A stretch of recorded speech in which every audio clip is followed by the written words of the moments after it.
शक्ति अपरिमेय है और हम सब पितामह द्वारा भली भांति संरक्षित हैं, जबकि पांडवों की शक्ति भीम द्वारा भली भांति संरक्षित होकर भी सीमित है। तात्पर्य: यहाँ हम दुर्योधन ने तुलनात्मक शक्ति का अनुमान प्रस्तुत किया है। वह सोचता है कि अत्यंत अनुभवी सेनानायक भीष्म पितामह के द्वारा विशेष रूप से संरक्षित होने के कारण उसकी शस्त्र सेनाओं की शक्ति अपरिमेय है। दूसरी ओर पांडवों की सेना सीमित है, क्योंकि उनकी सुरक्षा एक कम अनुभवी नायक भीम द्वारा की जा रही है, जो भीष्म की तुलना में नगण्य है। दुर्योधन सदैव भीष्म से ईर्ष्या करता था, क्योंकि वह जानता था कि यदि उसकी मृत्यु कभी हुई तो वह भीम के द्वारा ही होगी, किंतु साथ ही उसे दृढ़ विश्वास था कि भीष्म की उपस्थिति में उसकी विजय निश्चित है, क्योंकि भीष्म कहीं अधिक उत्कृष्ट सेनापति हैं।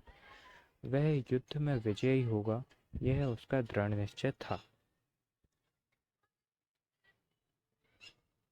अतएव सैन्यवहु में अपने अपने मोर्चों पर खड़े रहकर आप सभी भीष्म पितामह को पूरी सहायता दें।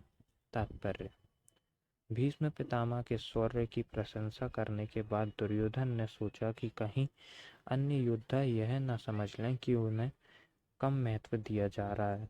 अतः दुर्योधन ने अपने सहज कूटनीतिक दृढ़ से स्थिति संभालने के उद्देश्य से उपयुक्त शब्द कहे।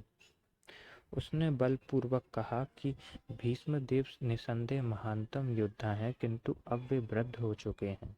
अतः प्रत्येक सैनिक को चाहिए कि चारों ओर से उनकी सुरक्षा का विशेष ध्यान रखें। हो सकता है कि वे किसी एक दिशा में युद्ध करने में लग जाएं और शत्रु इस व्यस्तता का लाभ उठा लें। अतः यह आवश्यक है कि अन्य योद्धा मोर्चा पर अपनी अपनी स्थिति पर अड़िग रहे और शत्रु को बेहू न तोड़ने दें। दुर्योधन को पूर्ण विश्वास था कि कुरुओं की विजय भीष्मदेव की उपस्थिति पर निर्भर है।